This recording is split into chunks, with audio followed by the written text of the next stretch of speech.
আমরা যে কোনো লেখাকে আরবি পড়া নিচে দেখলে আমরা আঁতকে উঠি, অনেক সম্মান করি। কিন্তু বাংলায় যদি থাকে, ইংলিশে যদি থাকে, তখন সেটাকে আমরা পায়ের নিচে মাড়াতে আমরা দ্বিধা করি না।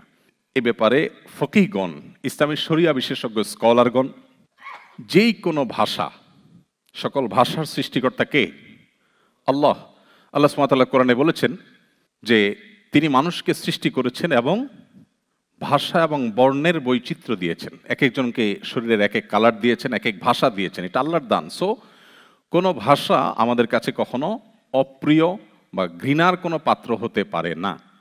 সো আপনি বাংলা ভাষায়ও যদি কিছু লেখা থাকে, ইংলিশে যদি কিছু লেখা থাকে, সেটাকে পায়ের নিচে মাড়ানো বা অসম্মানজনকভাবে সেটাকে আপনার ব্যবহার করা, এটা ইসলাম মৌলিকভাবে সমর্থন করে না, বরং as a language, as a আল্লাহর সৃষ্টি এবং জ্ঞান অর্জন করার মাধ্যম হওয়ার কারণে যে কোনো ভাষাকে যথাযথভাবে মর্যাদা দেওয়া এবং সম্মান করা আমাদের কর্তব্য।